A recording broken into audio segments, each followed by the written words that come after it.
Suman, good morning. Your co-host, Suman. Hello, sir. Yes. Good morning. Good morning, Lakshmi ma'am. Milind, thank you so much. Arey ma'am. As always, extremely helpful. Thank you so much, Melinda. I don't think we could have done this without you. Thanks for that technical support and that smile all the time. Thank you. Thank you. Thank you. Hello, Ali. Welcome. All set, Ali? Oh, yes. I am looking forward to this session. Thank you, Ali.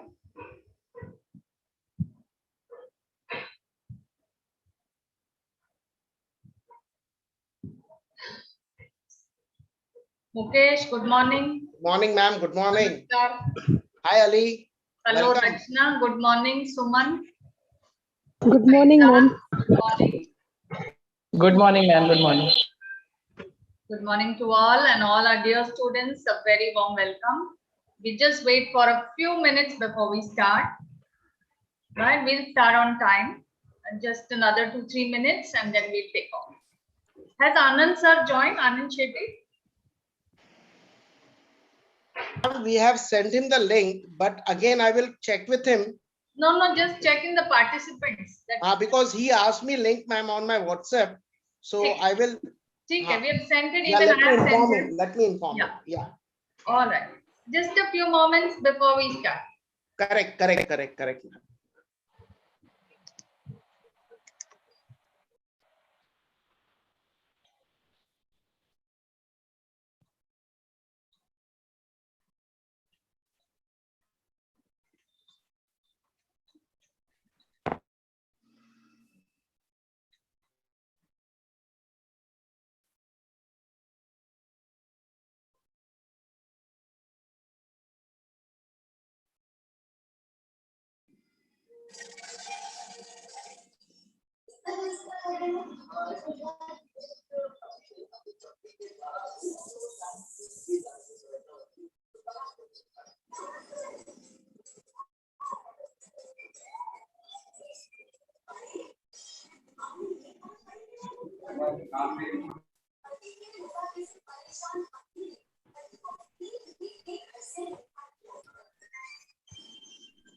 Good morning, everyone. Can we start? Good morning, ma'am. Good morning, ma'am. Milin? If Milin gives us the thumbs up, we can start. Yes, you can, ma'am. Ali, You all can. set? Ma'am, you can. Yeah, nervous because you are there, but yeah. I thought the other way around. Same here, Ali, same here. When ma'am is in front of me, even butterfly in my stomach also. Yeah. Ma'am, you Think can. I've come out from a zombie movie or something. Ma'am, you can start. Can I start? Are Yes, we, yes. have you started streaming it live? Yes, yes, yes. All right. Good morning to you all and good afternoon to you all and a very, very warm welcome. And today on behalf of the departments of Faculty of Commerce, BAF and BMS, we are having this wonderful program. And the title of this program is Becoming Your Own Master, the Basics of Entrepreneurship. And none other than my dear Ali Akbar Hatim, who was an alumnus of National College, is going to make this wonderful presentation. Now, before we go on to the formal introduction of Ali, I would like to say a few things over here. And the first thing I'd like to say is, that Ali is like the sunflower always bright, shining, and ready to go. You know, there's this beautiful story about sunflowers. And they say that the sunflower always looks and points to the sun. And as the sun moves around the sky, the sunflower also follows the sun very, very closely. This is because the sunflower is looking for energy, looking for hope, looking for growth. Similarly, here we have Ali. And remember, Ali, we follow you exactly like how the sunflower follows the sun. We look up to you for that extra edge, for that extra energy, for that extra hope, which you always give to us. Ali has been my student, I think, in the 2000s, maybe around 20 years back. And then he's grown and blossomed into a wonderful human being. You know, today morning I was reading that, your degree is only a piece of paper. But from your behavior, we really know how educated you are. So one of the finest gentlemen and one of the finest products of National College. It gives me immense pleasure to have Mr. Ali Akbar Hatim. He, of course, graduated from TY BCom, and then he went on to do his management and MBA, and then he went on even to get into IIM. He did a course from IIM, and then he's gone through so many distinguished companies. He started with Naukri when Naukri was just established. Then he went to Shadi.com. Then he started his own ad agency and so much more. And remember, all that he's bringing to you. And I think today's interaction is going to be one of the finest that you would have ever come across. So all over to my colleague, Mr. Mukesh Kanodia, to give us the formal introduction of Ali Akbar. Ali, you've been so good and so great and a constant support to RD National College and of course to BCom and personally to me. And I can't tell you how much we've learned from you. You know, there's this beautiful poem which says, the child is the father of the man. And truly today it's that way because we are learning from you. Thank you once again, Ali, and I'm looking forward to a very enlightening lecture from you. I hand over to Mukesh, and thank you, Milind sir, because of which we have the technicals in place and we're able to bring this session to your homes. Thank I you, hand it over to Mukesh for the formal introduction of Ali.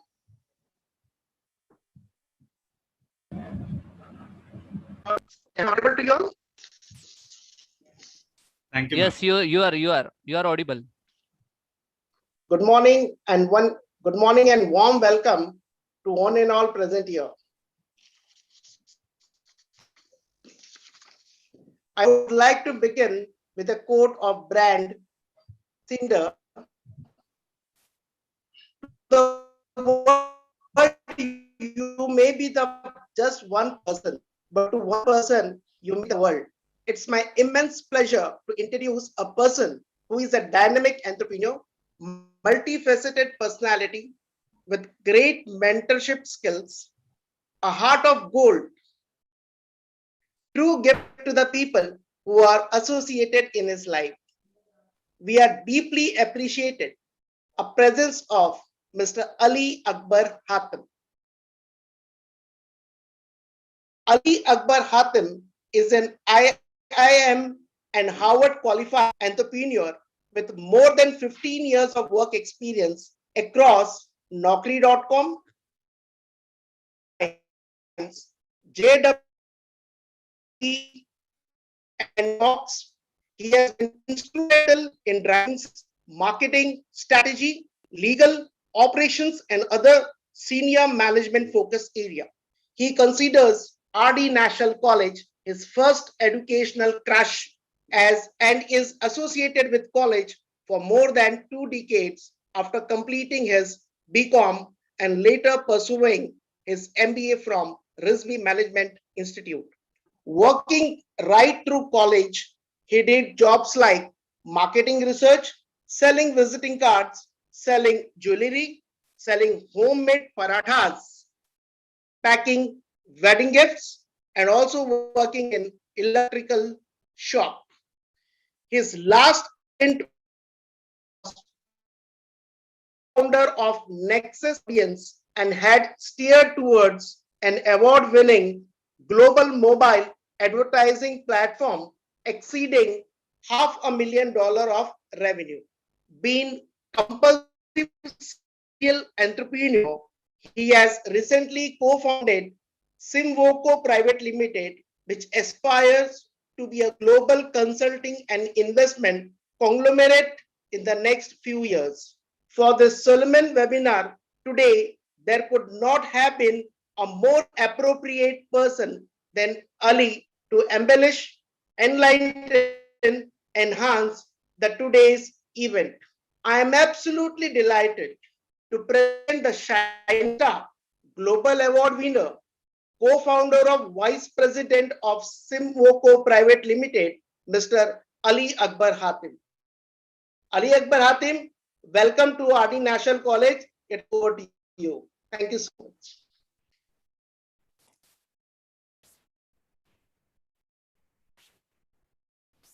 Thank you. Good afternoon, Ayya ma'am. Good afternoon, Mukesh sir.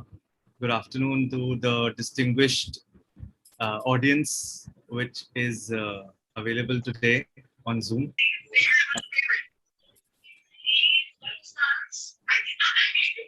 Yes, sir.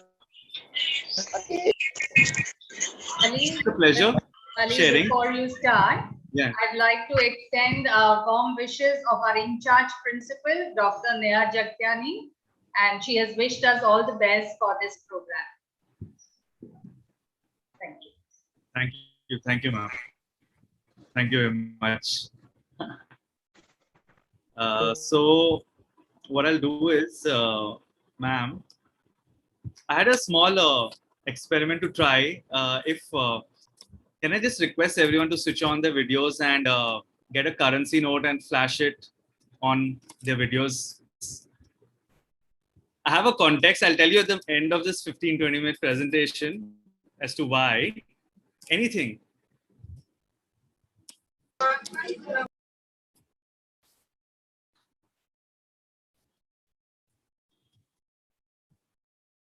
It's okay. The seminar is free. This is just for another exercise.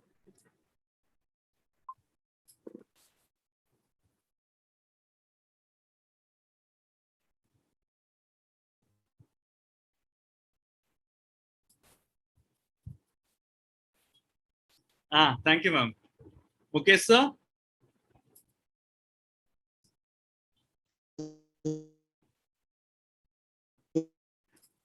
How about the others? Students, don't be shy. You can switch on your videos. Thanks, Suman ma'am. Yes, yes. Milind sir, any currency notes around you? Can you share on the video? Better, sir. Hello.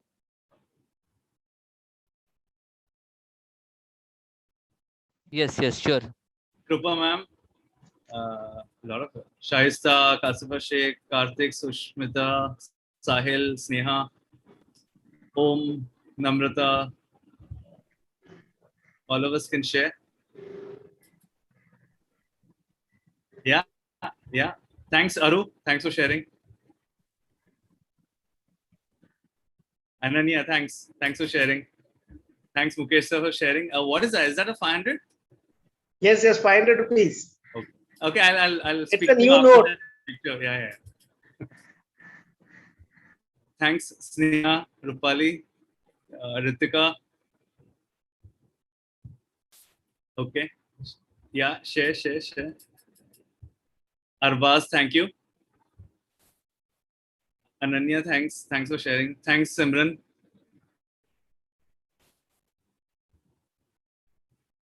Okay, Sakshi is just entered. Maybe you can brief her as well.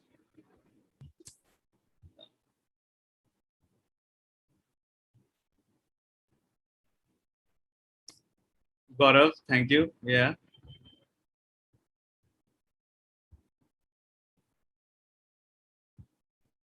Who else? What about the rest? Do you have any currencies around you? Okay, we'll wait for another 20-30 seconds and then maybe we can proceed. I'm assuming the others are not around any change right now.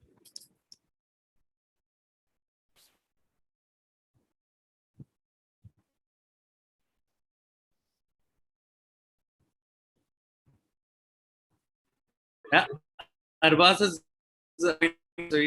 extremely pro. Sir, this is Kenya currency. Okay. Kenya.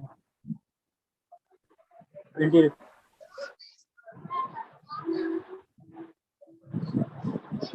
That's a coin works. Yeah.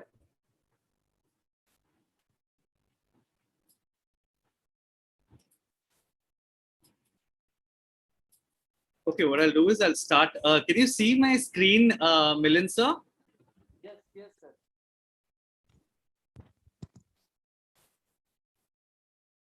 Yes, sir.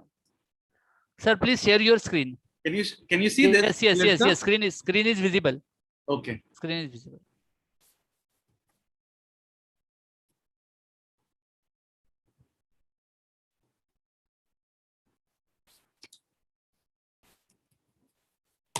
Okay, good afternoon, everyone.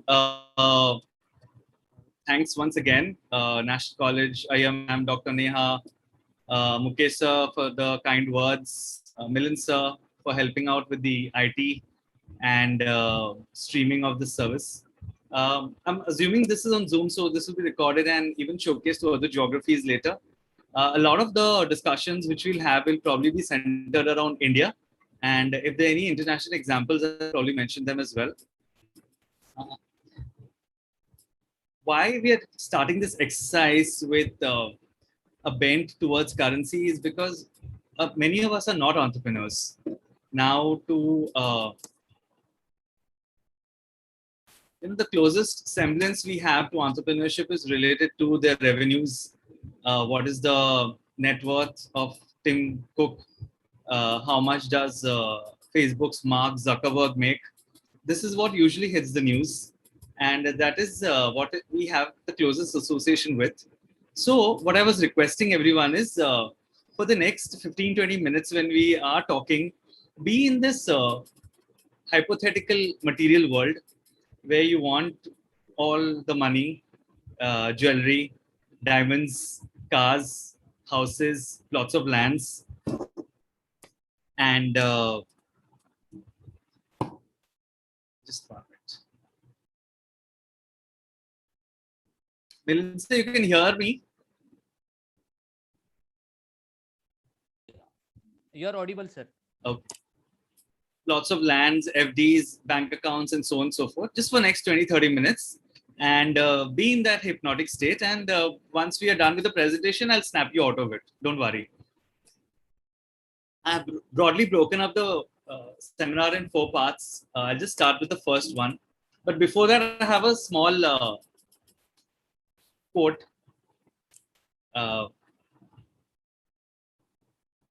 Happiness is not related really to money or being poor.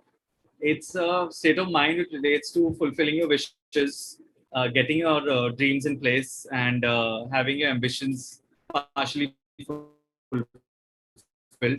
Why I say partially is because typically when your ambitions are completely fulfilled, there is a lack of happiness even there. So keep your currency in front of you throughout this lecture.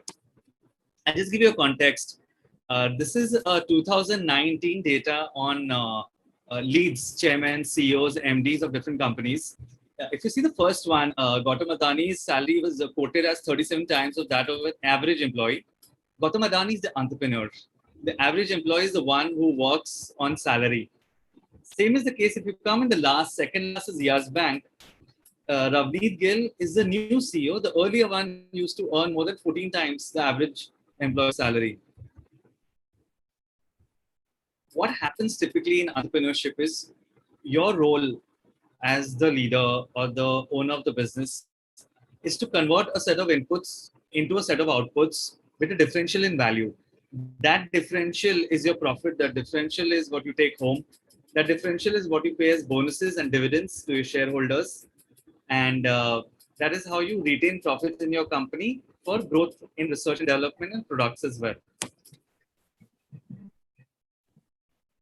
Another perspective is on time. An average salary in Adani's company was 37 times. If you see the number of hours in Kellogg's of a base level employee, he would spend 500 plus hours to earn what the CEO would earn in 1 hour. Mr. John Bryant is already retired, and as per my estimates, the new one is earning much more. So if you see these two perspectives of time, which you have handy as a new entrepreneur, and you won't have money handy, but these are not the two prerequisites to start a business.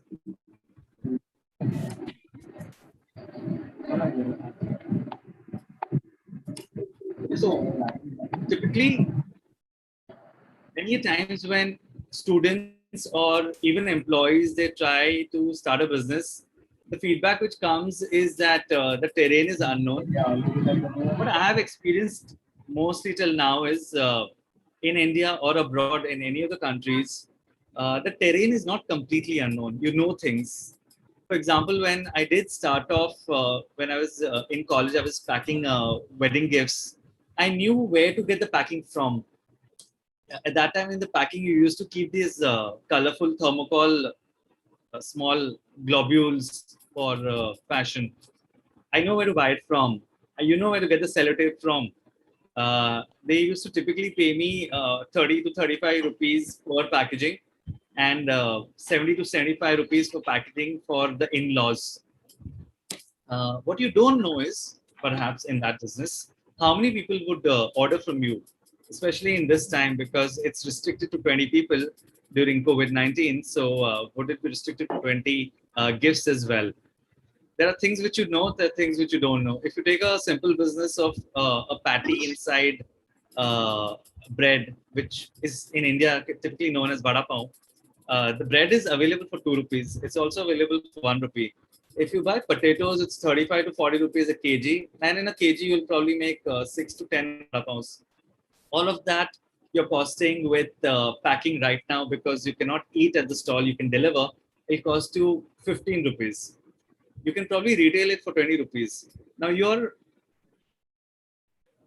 are allowed to sell from 7 to 11 in the morning, which means for 5 or 6 hours or 4 hours, you can make a cool 500 to 1,000 rupees a day.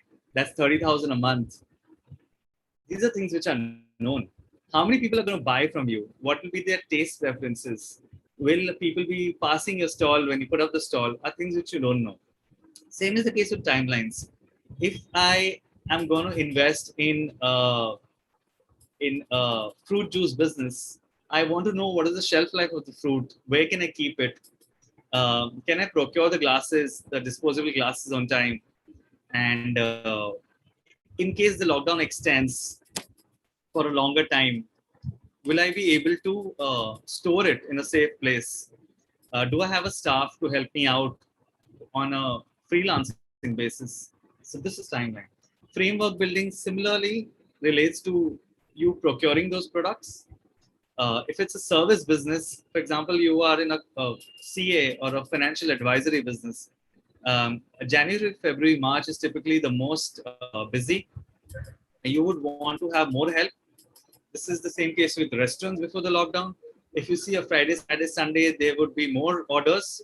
You would need more delivery people. You would need more staff. You would need more cooks. If you can think this framework in your mind without help from outside, you're pretty much on the road of entrepreneurship. You should take inputs and references from others, but you need to always understand this, that every entrepreneur's journey is very personal. It's very separate. There is very little shared between different people.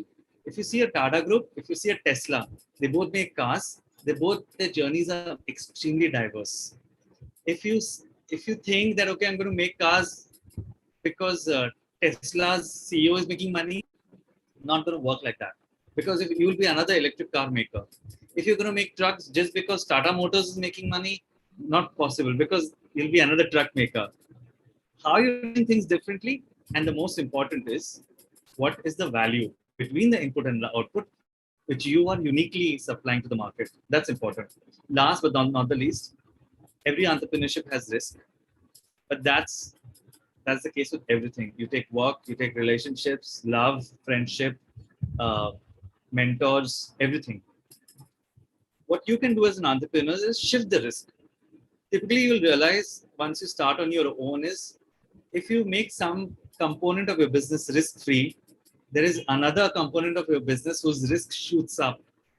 For example, hypothetically, when we started one business in UAE, we thought, okay, we'll hire staff which is uneducated. We'll train them because we are also trained. We know everything. Okay, we train them for 2-3 months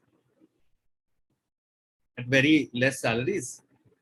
But we realized that they were taking a lot of time to learn basics, like how in a national college you learn about branding, about marketing, about logistics, about export import, about social sciences, about environmental studies. They had no clue. So everything, every time they used to go for a meeting, they had to be trained by us. For example, if they go to a Nestle meeting, what is the FMCG business like? If they go for a meeting to BMW, they had to understand what is the car customer like. How is the BMW different from Kia? Where does he stay? What are his inspirations for dropping the kids to school? How far or how near are their offices? So many perspectives which a student would get, which they would not. So there is a risk. We saved in the cost of salaries, we increase in the risk of closures of clients. Because a client who would give the first meeting and if he's not impressed, then it would become a tougher battle. So you just change the lows, the position of your risk, the risk. I'll just put, uh, the risk keeps increasing if you don't have information. Most of us tend to ask people who are entrepreneurs of how they've done their particular business, which is fine. You need to also do is do your own primary research. It could be on internet, very easy. It could be on the Ministry of Government Affairs. It could be on business sites. It could be on annual reports of companies. It could be on annual reports of companies, and it could be on a consultation with other businesses, advertisers, advertising strategy. It's all available on the internet. You just need to pick up information and kind of understand what is happening.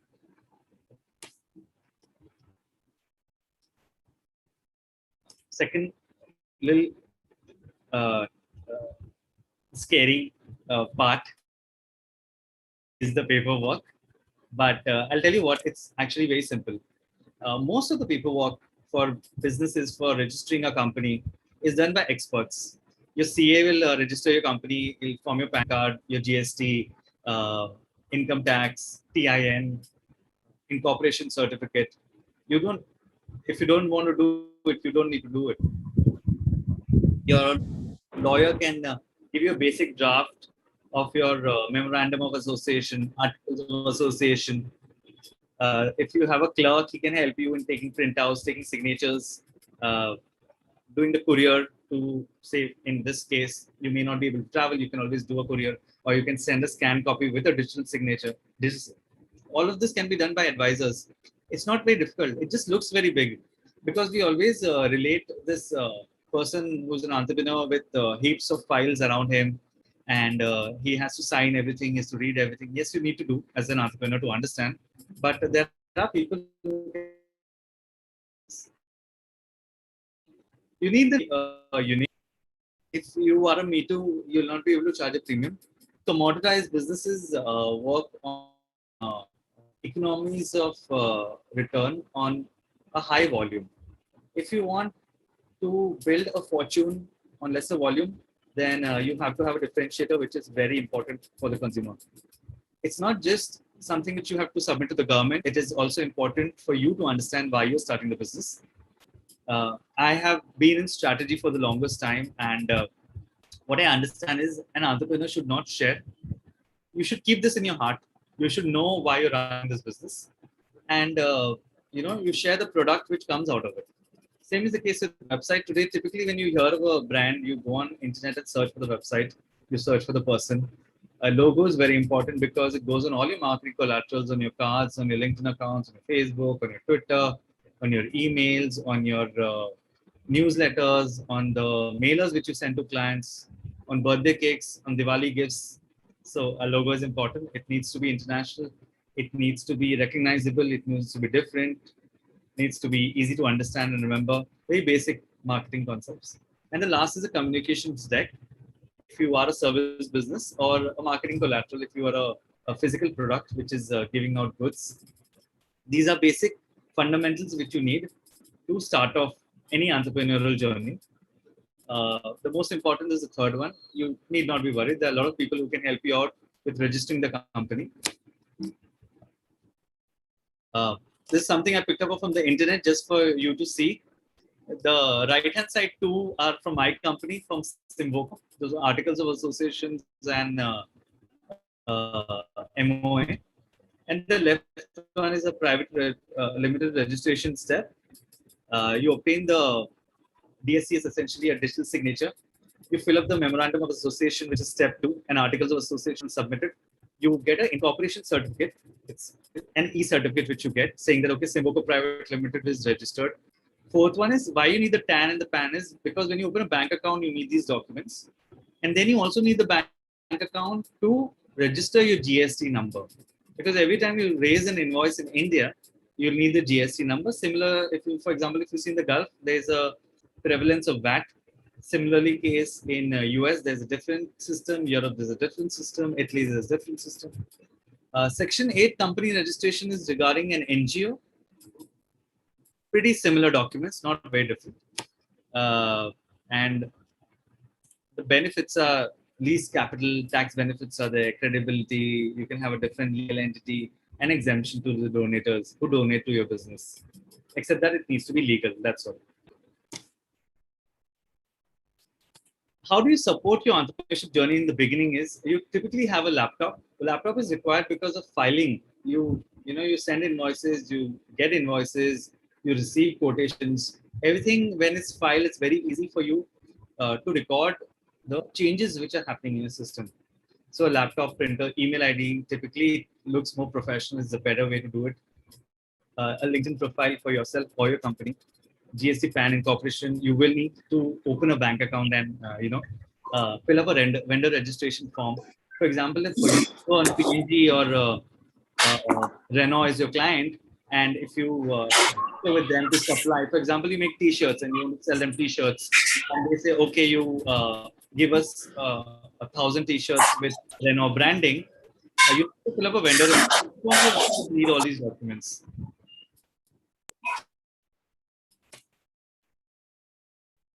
Akshay, you're saying something?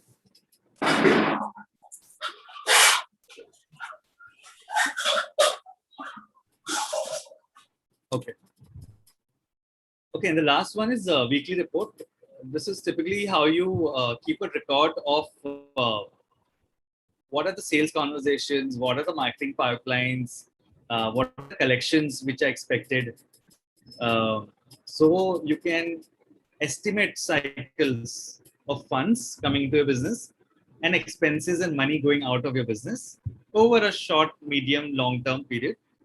And you can accordingly manage your finances better. It's very similar to running a household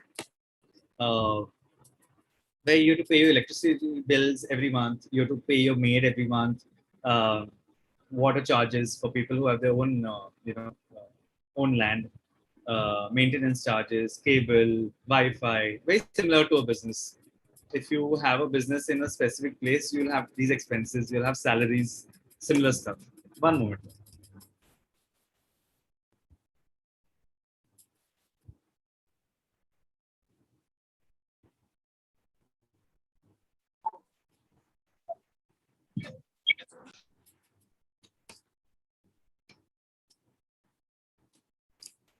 The part on the left hand side down, on your left hand side down, which is a 1 lakh withdrawal limit. This is when you set up a private limited, you have to open a bank account with 1 lakh rupees.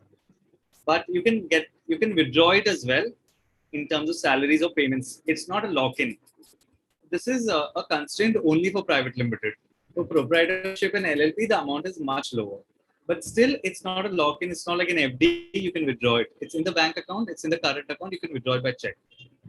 CA fees of 20,000 is typically the fees you pay in India for registration of a business.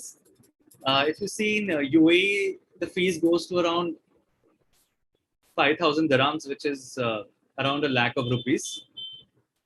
So in that you get your office registration, your if you have set up a civil company, then you need a local sponsor there. But again, it's pretty simple. You can do things online. Same is the case with US or Europe. Um the terms of sales are different there. If you are setting a product which is a consumption related product like an FMCG, you might need an FDA license. In India, you need an FSSAI certification. Food products who come and check your facility as well as your turnover and capacity, kitchen, manufacturing process, qualification of the employees, and so on and so forth. And the third one is equipment, which is related to your laptop and printer. I think laptop would pretty much be your mainstay. But even if you don't have a laptop, you can just do your entire business on your phone today, downloading an app. So, okay, this is the counterweight. What you can initially ignore when you start off an entrepreneurial journey is you don't need an office. You can register your company from your home address. If the house is registered in your mom or your parents' name, they just need to give you an NOC which you need to submit to the CA. CA will tell you. It's very easy. You don't need to invest in an office. That straight away shaves off 15, 20, 30,000 from your monthly expense. It's also very important because what duplicates is the electricity bill is commercial. When the maid comes, she lands up charging you more because it is an office. Your Wi-Fi is double because one, you probably have your internet connection at home and now you have a duplicate one in office. Then second is the case with staff. If you can manage with yourself for the first 6 months, it's great. Our earlier companies, we had only our two co-founders working for 6 months. The only problem is you need to do your Xeroxes. You need to go for your printout. You need to go to the bank to take your vendor registration form stamp. You need to go to the CA. If he's in town in Zaveri Bazaar, travel by bus. You need to take an auto for all this. You need to uh, go to the IT person to get your internet and your email fixed because a lot of people, including myself, I'm never able to get my emails configured on my laptop. So I always need help there. You don't need to hire an IT person for that. You can take his consulting services and pay him by the hour. Third most important constraint a lot of people think is you don't need everything at one shot when you start the business. It can happen gradually. If you're conceptually clear that I want to create a burger business in Santa Cruz, then all the variants of the burger need not be present on day one. Your Szechuan chutney burger can happen after 45 days, after 90 days. If you have a basic product, you can launch it and then you can improvise. Okay. But it's restricted to certain kind of products. For a very high involvement product, like a sports car, you need to do all the expenses before. You need to do all the research before. You need to invest in all the supply chain, legal, framework, government regulations, land, factory, office manager, factory manager, lead, welder, painter, procuring the paints, seat covers, mag wheels of the car on day. But there's certain products for which you don't, especially if you go more towards services. The more your business tends towards services, like how probably Simvoco is at this point, the lesser of is your cost towards startup capex, startup capital. Last one is fancy hotels, where if you were to travel, AC, you can do without and fan for 2 to 3 months, break even, and then proceed. What I'll do is, there's just discussions after this. I hope the notes are still there with everyone.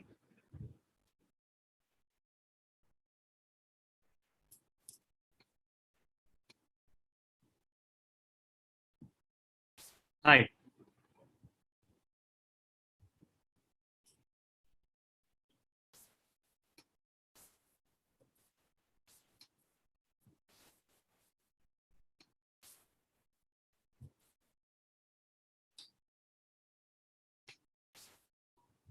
Okay, that was the last screen. Now, if you had any questions or if you have any clarifications, feel free. Yeah.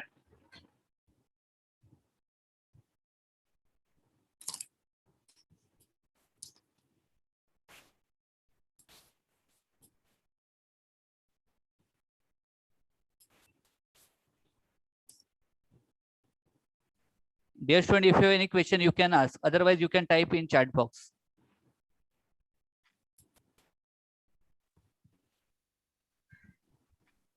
You can.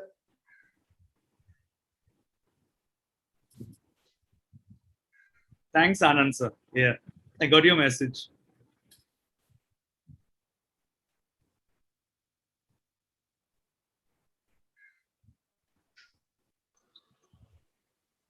It was a great session, Ali sir. How are you? Good, sir. Thank you very much for gracing us with presence.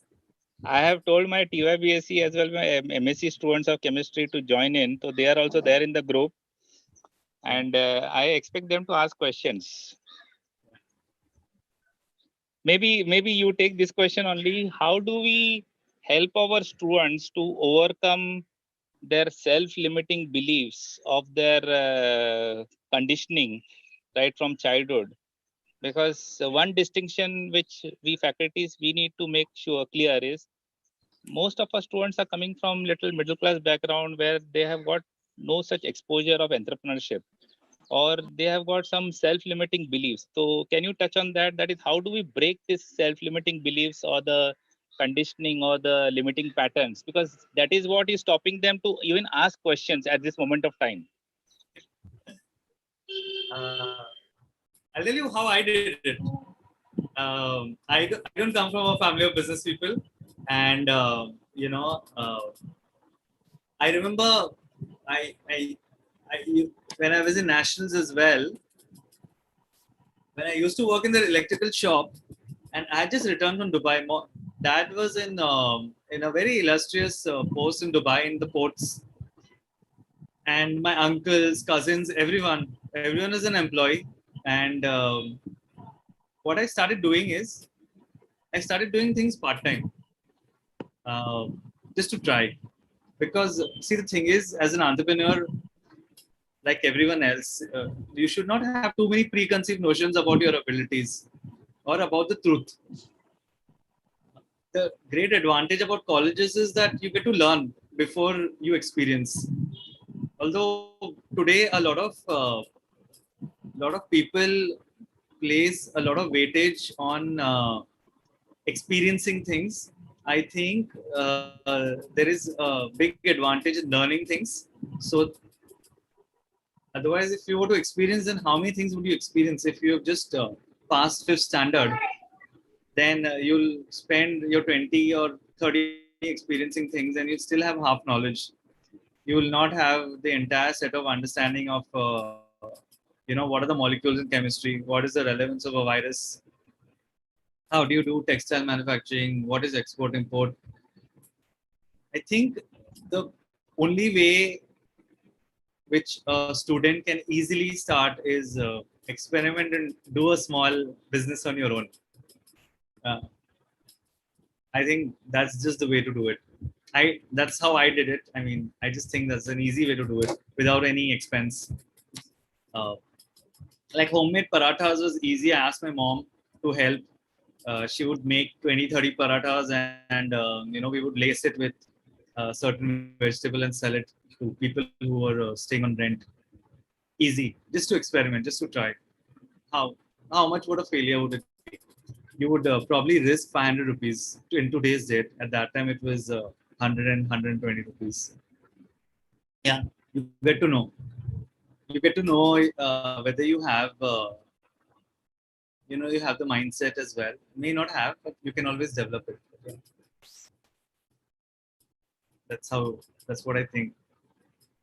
And like you have also been saying, Anand sir, that although see you have been from the chemistry department, but you have been a big uh, promoter of entrepreneurship yourself. And think it's also very evident outside. A lot of my friends have been receiving half pays or no pays since the last 1.5 year. So there is a risk in everything. Even if you're working for a company, there is a risk. There is a risk even if you become an entrepreneur. It's just that the returns are very high. The possibility of the return is very high when you are an entrepreneur. That's what I think. In fact, Mukesh and me keep on having a lot of debates every week on entrepreneurial concepts, and you know, we kind of try and merge industry and educational discussions. But the way to do it, I think, is to start a business, however small. If you won't believe, last year around this time, I was stuck in Rajasthan, and because of the shops were closed for a, for a guy, one of the most important things is a haircut, and the barbers started coming home. Typically, they would charge 10 rupees. During the lockdown, they started charging 30 rupees. Is there anything stopping from the barber from saying that no, because the shop is closed, oh, I'll have to stay at home? No, you experiment, you try. He would come initially. When he would come, he did not have a mat on which the person was sitting, and then he started improvising. So yeah, he's a barber, not an entrepreneur, but everyone has a quality which they can exploit. You just need to look inwards, but then also look outwards, because your product is not what you are consuming. You have to sell it to a consumer. It has to be as per his needs, and that takes a little bit of time to understand. Next is also, we had initial obstacles because of the fact that we were new. But you try, you experiment, you fail, you win, but your winnings are usually bigger than your failures. So, yeah. So I think, okay, so if you all take up a job, there's a chance of retirement. But if you become an entrepreneur, there's no retirement, there's no age. But right there, you're right. You can keep working for eternity, keep making a lot of money, tons of money. You can give back to society. You can decide what products you want. You can decide what products are good for the society. You can decide on short term, long term. Yeah. In fact, even in the education business, if you see Akash Institutes right now, or Byju's, it's not that any industry is insulated from the effects of entrepreneurship and revenue. I keep emphasizing on revenue because we're still in that hypnotic state of material wants with the notes which we have in front of us. So we'll snap out of it later.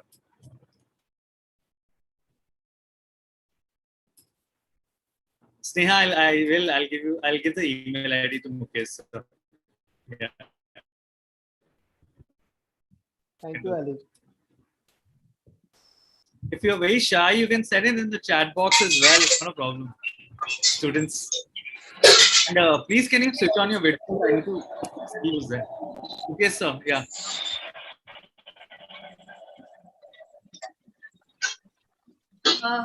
Ali, can I ask a question? Okay. I'm scared, but I'll try. Sahil, Darshani, any questions? Ali, can I ask a question? Yes, I am, ma'am. How much is ethics important in doing this business? Does it play an important role? And do you have to keep that in mind when you do any kind of work? In entrepreneurship, ma'am, you're referring? Yeah, in an entrepreneurship, in a startup. Yeah. Do you have to keep in mind the environment, the ethical values, or do you just take off with your core values? Actually, I also think, ma'am, whatever, after, in fact, we have had a lot of discussions on ethics, you and me, and it's a predetermined before starting an entrepreneurship journey. I think you cannot start without it. If it is falling out of line from ethics, those businesses don't survive for a very long time. Because typically those entrepreneurs who create products which are outside the ethical domain, they start with the self-belief that they're superior, and but it doesn't last because everyone is really smart, all others too, and sooner or later everyone realizes, which is why there is competition. Even if you see in no illegal businesses, there is competition there as well. So legal, so there is immense competition because everything is framework, everything is driven by government regulations. There is a counterweight to everything you do. If you have a capacity or if you have a specific time which you have to work. I remember I used to work in Mobilink, which was a pager company years back, and because the company was situated in an industrial area, women were constrained after 8 o'clock because they did not have enough security. They did not qualify only from the government to allow women to enter. As a result of that, they had to pay equally to all employees, irrespective of gender. So I think a lot of, I think it's a prerequisite. They might try, but it doesn't work. I remember when we were having a client who used to retail chips, and he was trying to cut corners on the air inside the chips. You know, the packaging was weak. Air used to seep in. The chips started becoming raw and toy, and people started rejecting the product. It's just, I don't know. I think there's some kind of an economic karma which, you know, which gets them back. Yeah, that's what I think. And yeah, I mean, in terms of money as well, you can, I think the only, yeah, that is a bit of an ethical dilemma because how much profit you make is really in the entrepreneur's hand. But that is okay as long as you're broadly within non-monopolistic practices. I think it's okay as long as there's no cartelization and unusual alignment. I think it's okay. But yeah, I think it's a predetermined. It doesn't work only without it. That's what I've experienced also.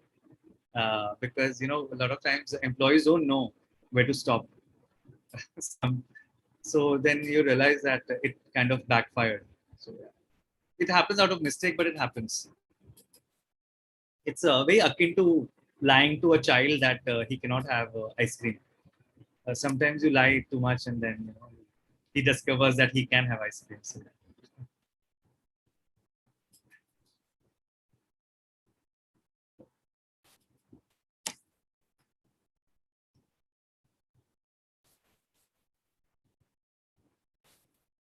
anybody, it would be interesting if anyone has done some experiment with entrepreneurship, their version of entrepreneurship, and they can share anything. I'd be very interested.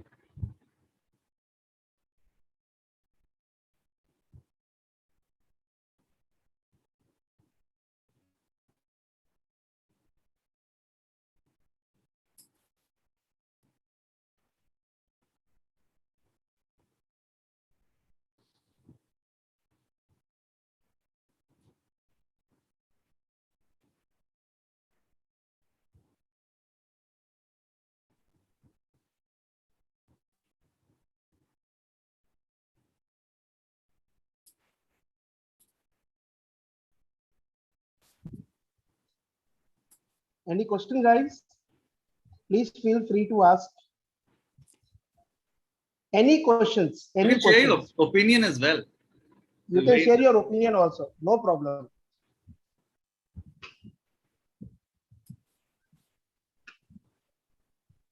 Whatever question you feel, please express it. No issue. Okay, so maybe you can nominate someone to share their experiences. Okay, fine.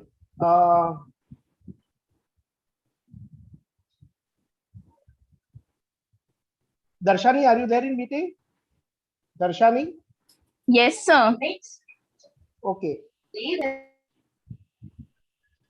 There is one question from FY BAF student Sahil Arora.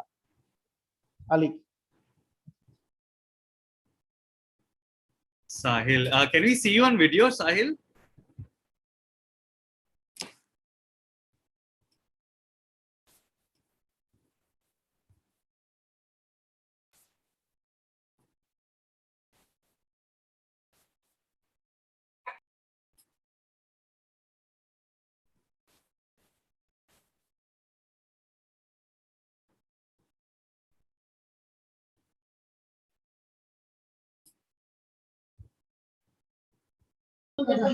Okay, no worries. Sahil has some network issues. Significant instinct. So I can share my journeys with you. Before we started the last company, Next Audience, the company was supposed to be a advertising agency, and you many times mistake. I many times would mistake instinct with prediction, with assessment. I would assess something to give a certain kind of output and categorize it as instinct. So I think the most important thing for an entrepreneur first is to know the difference. Instinct typically comes without any rationale to you, and then you attach logic, calculations to it, and try and understand. So, for example, if you got a great idea to create a business of only black color jeans, it might happen to you instinctively because you did not really do research on Spiker, Levi's, Pepe, Fair Cousin, international brands like Zara, but and then you went online and did market research on a typical volume sold for black color jeans. If I was to give you a small exercise, you can try it later. Is typically when you get up in the morning, instincts are very significant at that time. But you need to test your instinct.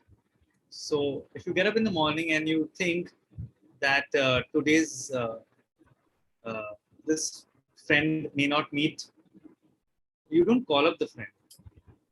You check what happens during the day. Instinct also needs to be sharpened. It's very similar to if, for example, you were in the Kalahari desert and you're a hunter. You need to know your praise. You'll need to instinctively know and go there. So I think, yeah, Zishan. So that's how instinct is. It's very unfounded. It's without a science. It's without a calculation. But that's how you develop it. Every time you get a hint or a gut feel, you test it. That's how you build instinct. So what are the significant instincts we need to become an entrepreneur? Is my opinion is you need to be a risk taker.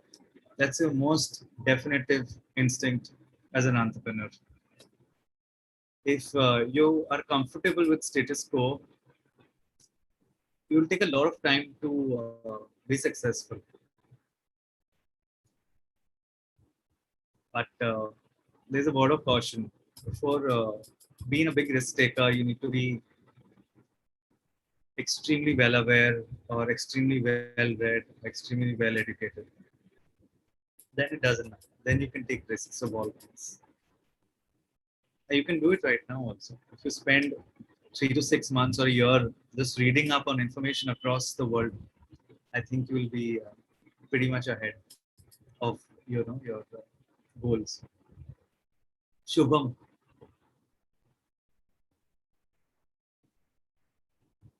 Shubham, can you share what is can I like borrow what is your idea or what is the idea which you're referring to and maybe give you some kind of a trigger kickstart mechanism for it? Yes, Yeah, Sahil, absolutely. go ahead. Like many a times, just come up with an idea like this will work or that will work. Not absolutely, but when later on when you'll think about the obstacles, like how will I spread awareness, how will do people have interest into it or not. So those obstacles make me to end this thing, to overcome the idea.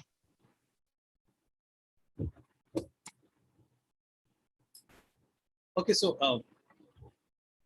okay, let me put it in an example. What I had a similar problem is I'm very interested in this waste management as a business for a very long time.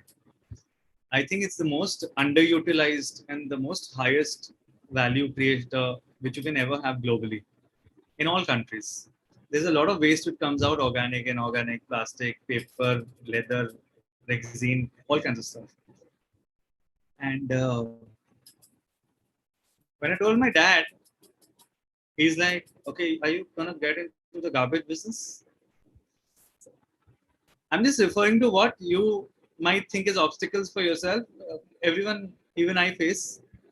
Uh, but those are very mild obstacles. It's mostly just opinion of people.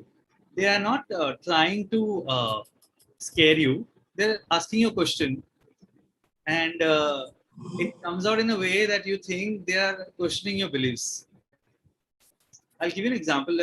I'm the secretary of a society, and a lot of organic waste comes out from a society of 50 people. Typically, you can easily plow a 6 by 6 feet farm monthly from all the organic waste which comes out, because there's organic nutrients, there is phosphorus, sulfur, and all kinds of fertilizer related products. You can create fertilizers. We do it in National College, and we've done it successfully since many years. You can do it through societies also. Bombay would have more than 100,000 societies, and most of the waste goes into landfills. Today's scenario where the agriculture is a problem, and they're not able to procure and sell at minimum selling price. It's a great business. Obstacles typically are what other people say, but our problem also is Shubham, that we need external validation. Typically, as an entrepreneur, you should get rid of that sentiment. Take everyone's opinion, understand it, try and incorporate it, but don't drastically change your direction because someone said may not work. See, because everyone's, like I said, every entrepreneur's journey is very different. Your circumstances are very different from even your parents, even my parents. My circumstances are very different. They grew up in a place where they had to, go 1 kilometer to pick up water. Me, it's just a tap away. I live a very privileged lifestyle in that sense. I was born in Dubai. They were born, brought up in Rajasthan. Water used to come for 2 hours. Today, water comes 24/7.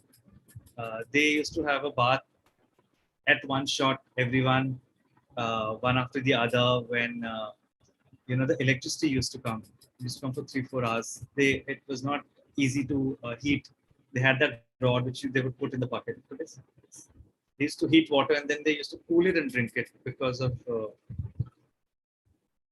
I'm just saying the obstacles are really, they don't exist.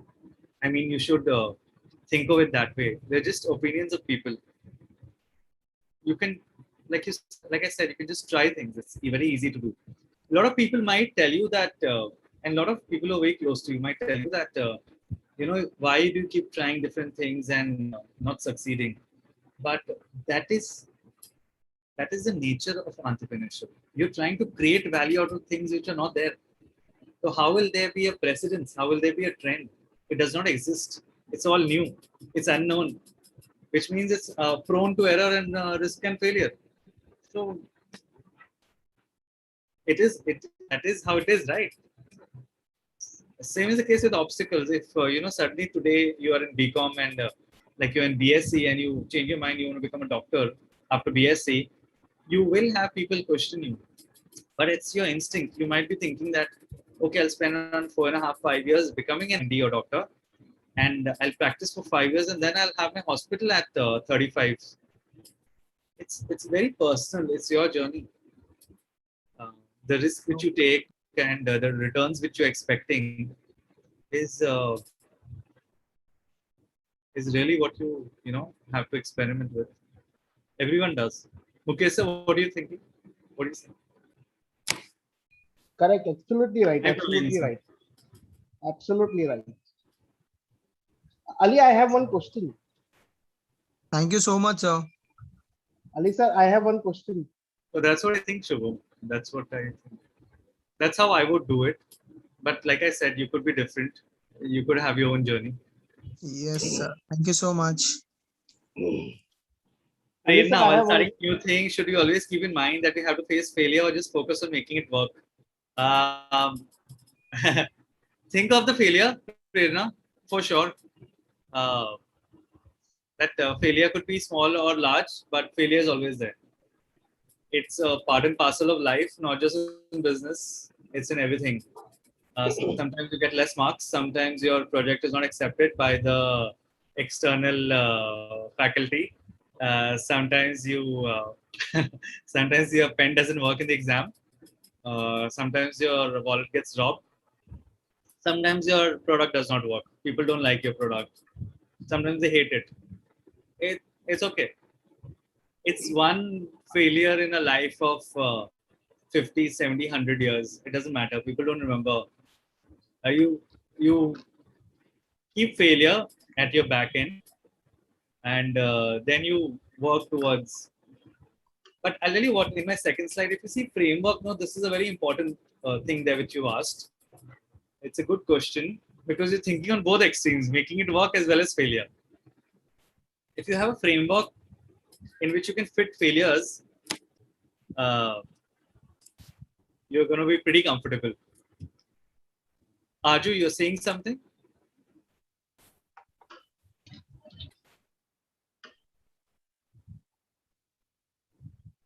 Ali, one question. Haan, Mukesh sir. As an entrepreneur, which is more important, whether profit maximization, sales maximization, wealth maximization, or growth maximization? What do you think, Ali, on this? See, we are in this hypnotic zone right now with the currency in front of us. So it has to be wealth, your personal wealth as an entrepreneur. You took the risk. You took the risk of failure. You took the risk of people asking you annoying questions. You took the risk of leaving your job. You took the risk of running around, of not having help, of not having people understand what your vision is. It has to be your wealth maximization if you choose between the four, because you are a for-profit organization. Chalo, this time I'm assuming you're a private company. If you're a public company, though, it'll be only wealth.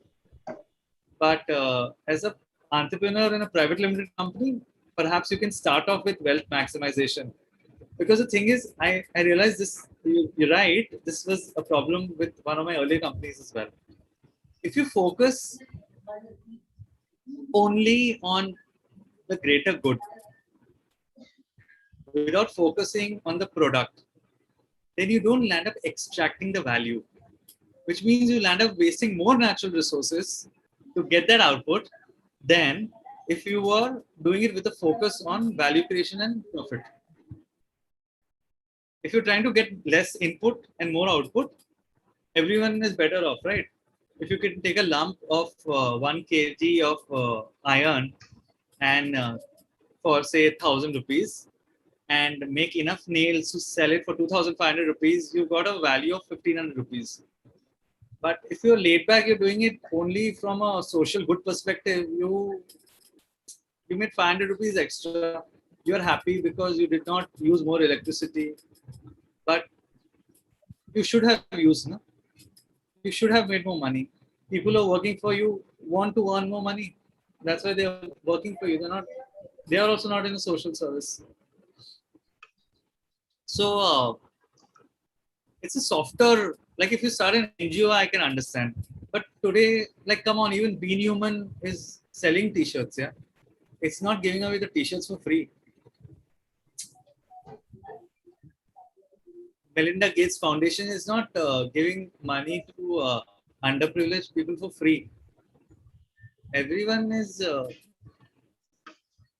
even these bigger FMCG companies like Unilever, they all have these CSR cells, but nobody is giving the RO and the water purifiers for free. So it's self-defeating in the short term. In the long term, everything is social, but in the short term, it's self-defeating. You're not able to extract value. Perfect, Ali. Very well explained. Ali sir, good afternoon, sir. Even I have one question. How are you? Good to see you. Good, sir. Thank you, sir. Sir, I have one question. Sir, according to you, what is the difference between a manager and an entrepreneur? Or is there any difference or there's no difference? What is your opinion, sir?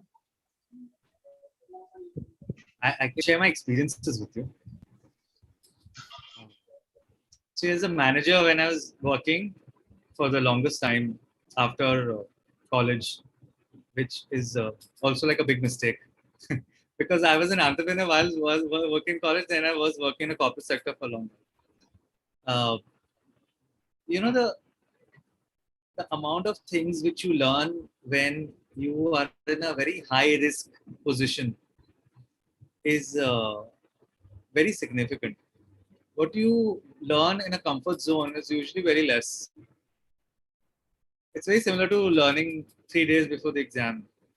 You know, your adrenaline is pumping and you are up, you are alert, you are trying and understanding everything, you're making notes, getting Xeroxes from friends, everything. But imagine if you are like that 24/7. Imagine the amount you will learn and understand. Manager, what happens is once you are in that comfort zone of getting the salary every month, your learning kind of reduces over a period of time. But if you are in an entrepreneurial mindset, you are always intellectually, you're always charged. Or you want to keep yourself charged by trying and learning new things. Manager, what happens? You are confined to a specific role. For example, if you are in a pharmaceutical industry and you're a product manager for paracetamol, you're always trying and understanding that. But if you're an entrepreneur, you're trying to understand what is the market for paracetamol in different countries. How is paracetamol treating different patients? What is the procurement capacity of hospitals, of chemists, of international chemist chains who can buy in different countries? Is there a market for larger bundle sizes? Will you be able to get it cleared through export import?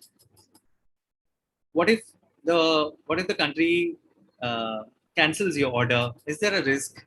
Letter of credit, what is the value?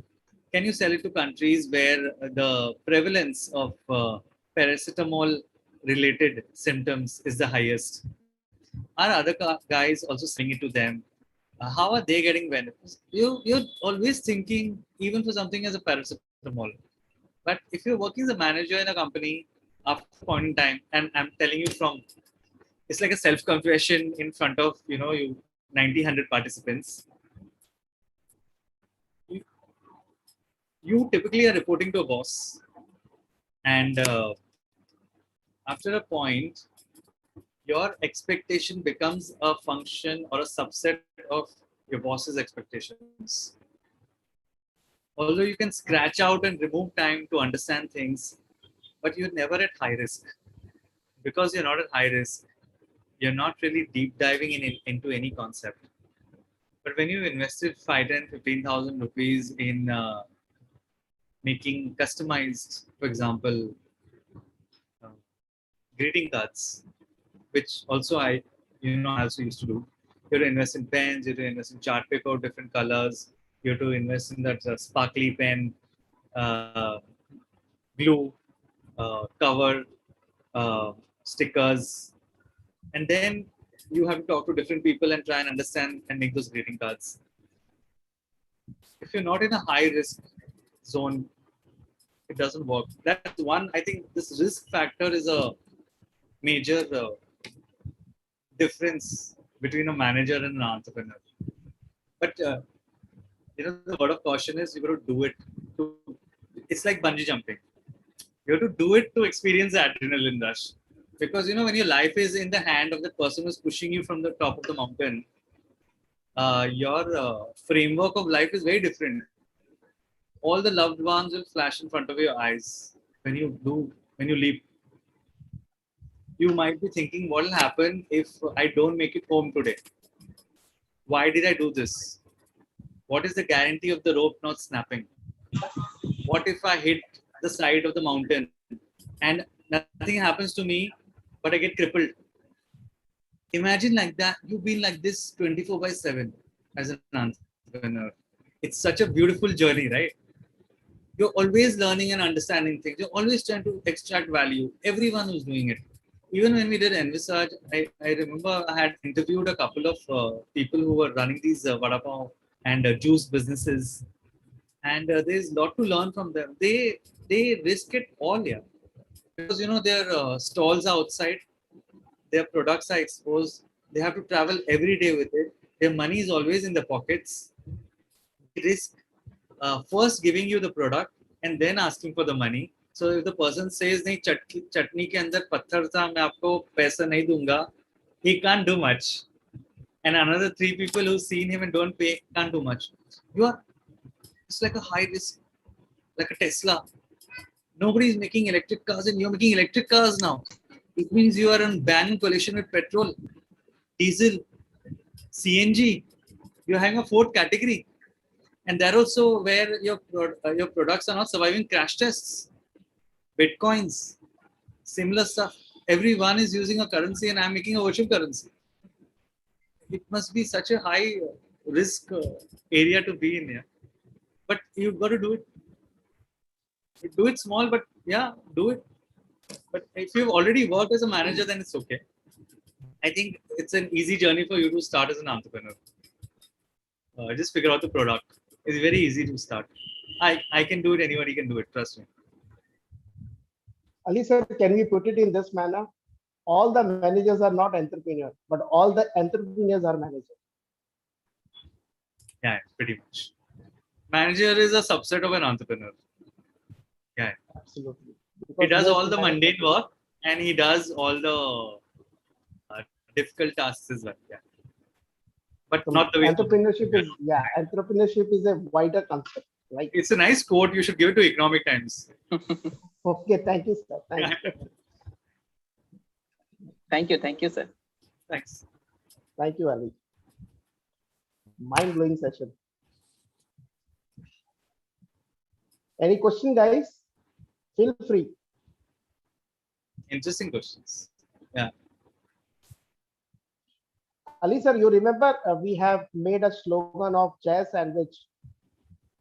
Jai Sandwich का एक slogan हमने बनाया था. Okay, sir, we have to push up the sales of Jai Sandwich. It's very amazing taste and stuff. I hope you remember this. Yeah. We have. Yes. And I think we should get it published sometime very soon. Thank you.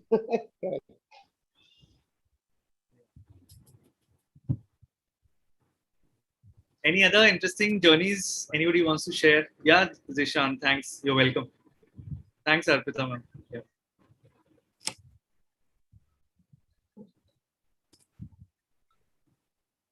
Yeah, thank you for your feedback.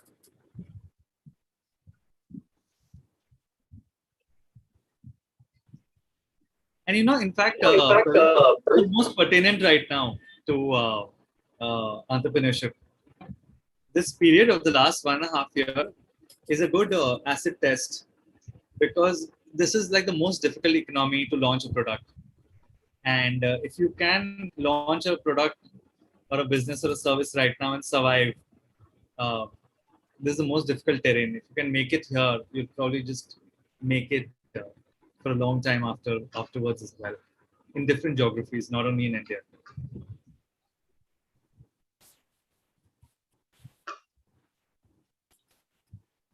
Guys, language no barriers. If you want to ask in in Hindi or Marathi, most welcome, because Ali is there to answer all your questions.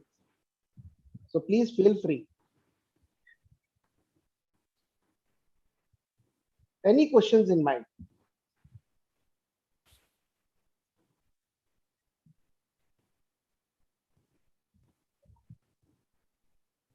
Sahil, how was your experience with Azad Coffee? I had given you one assignment to work with one startup company, Azad Coffee. Can you throw some light on that? Darshani and Sahil.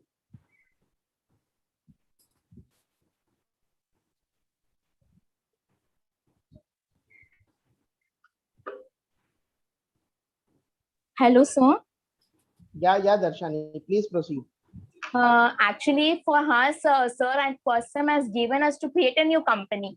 So actually, I and my group were working and thinking for like we will make a bread company which will be having a different sorts of flavors like either oats or chocolate, because nowadays people are seeing to nutritious. So we were planning to make a bread company as a existence. So we needed to do lots of research that we found that there are very huge competitors in the market. So we were thinking that how we will create a customer base in the market. So can you tell us that how can we build a proper customer base?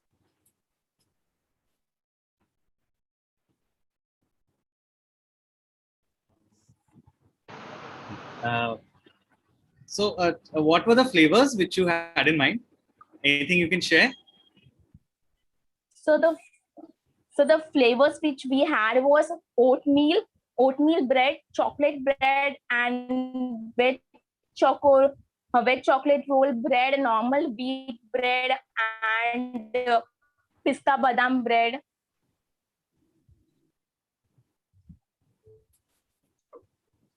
Pista badam. These are flavors of what product? Bread, sir. Bread. A normal wheat bread, which are having the combinations. And you had any sizes of the in mind? Big, small, package, anything? Like the one which you get for quality around 20-25 rupees, those kind of sizes? Yes, sir. The sizes were like as usual, the normal breads which are, and the prices were like because the wheat, we have keeping wheat as a base in that case.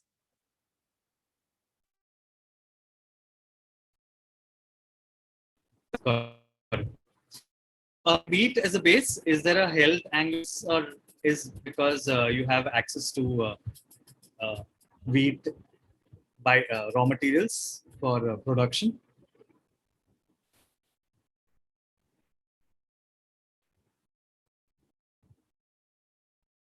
So we were just planning, like we were thinking as a perspective of a company. We were just planning a whole schedule, a whole way how a company should be built. So I was thinking that how can we build, if we are starting a company like that, how can we build a proper customer base? Like in case where we are competitors like Britannia's and many other foreign companies, we won't be able to be stable. Like either it will be standing for a year or two, or chances are we can be even below the break-even point. So what are the chances that we can build a proper customer base?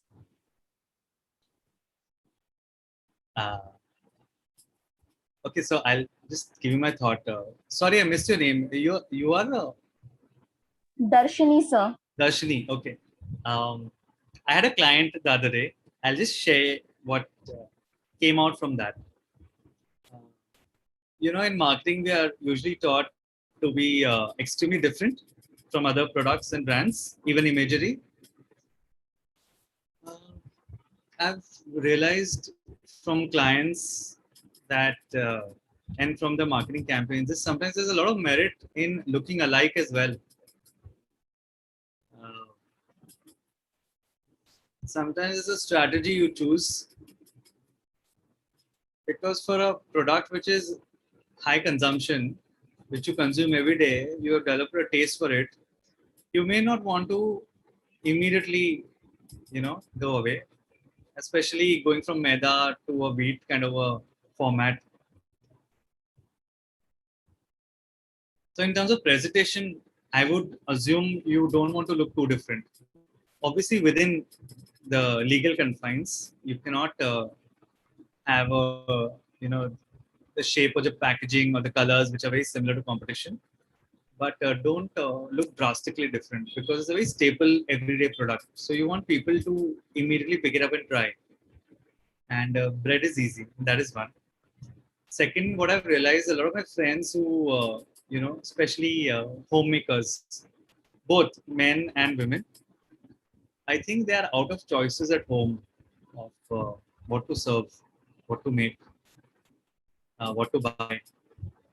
And, your flavored bread could be that icebreaker, especially in the morning, and especially if people have kids, small kids, and every day they want something new, and they want to avoid things like, for example, imagine somebody trying to convince them to eat dudi or gobi or turia, karela.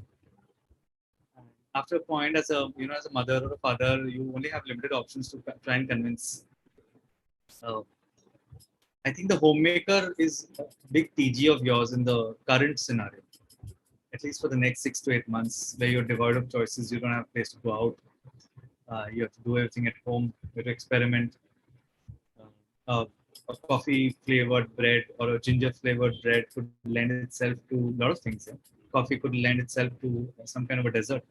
Ginger could lend itself to a burger, uh, a paneer sandwich, a lettuce sandwich, masala sandwich, all at home, without the the added time required to put ginger on bread and bake it at home. So yeah, I think one is you keep the presentation very similar to other brands, so that you don't look extremely out of place. It's a part of strategy. And second is your TG might be homemakers. That's what I think. Thank you, Ali sir. Yeah. It was Thank very you, sir. Thank you, sir. interesting session. Yeah. We learned a lot. Now I request Praveen Panigrahi to propose a vote of thanks to Mr. Ali Akbar Hatim. Over to Praveen. Thank you, sir. I would like to begin with a very famous quote of Colin Powell. There are no secrets to success. It is the result of preparation, hard work, and learning from failure. Very good afternoon to one and all present here. It's my immense pleasure and privilege to propose a vote of thanks in today's session. On behalf of the Department of Commerce, Department of BCom Accounting and Finance, Bachelor of Management Studies, I would like to thank HSNC Board and in-charge Principal Dr. Neha Jaktiani, IQAC Convener and Vice Principal Mr. Dinesh Himmat Singhani, and Vice Principal Dr. Kiran Jatta for giving us an opportunity to organize a webinar on becoming your own master, entrepreneurship basics. Without their support and encouragement, this webinar wouldn't have been possible. I would like to thank our convener of this webinar, Vice Principal and Head of the Department of Commerce, BAF, BMS and BMM, Ms. Lakshmi Iyer, Course Coordinator of BAF, Mr. Mukesh Kanojia, and Course Coordinator of BMS, Ms. Nikisha Kukreja. A big thank you to Dr. Milind Kulkarni for technical support and all my fellow colleagues for their continued support. Special thanks to Mr. Ali Akbar Hatim for your precious time to conduct this knowledge enriching session by sharing your wisdom to inculcate a sense of entrepreneurship skills and positive attribute among students. Thank you, sir, for sharing with our students the skill sets required to become an entrepreneur. Your presence is a source of motivation and inspiration to our participants. So we are looking forward to seek your continued support in future as well.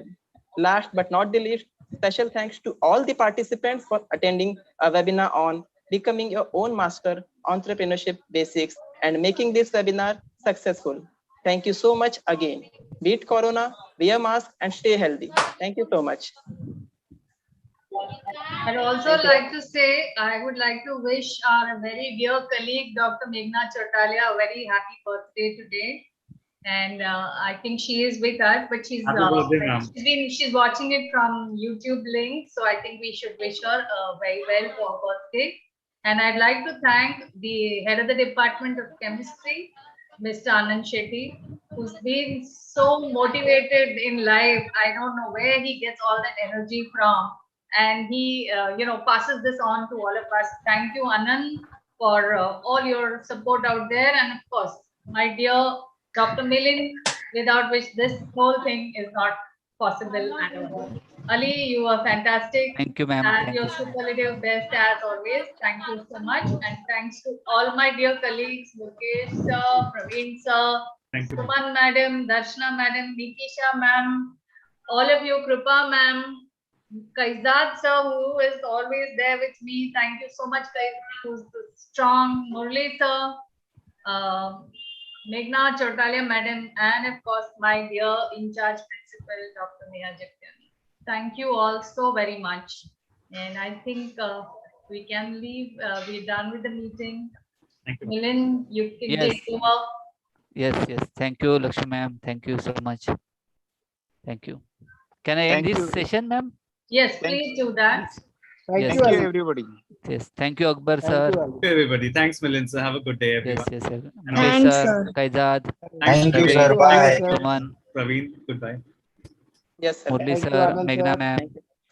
Suman, Praveen sir, thank you so much. Thank you, sir. Nice session. Mukesh sir, can I end? Yes. Yes, Please. thank you. Thank you so much, Thank you Malin. so much. Thank you.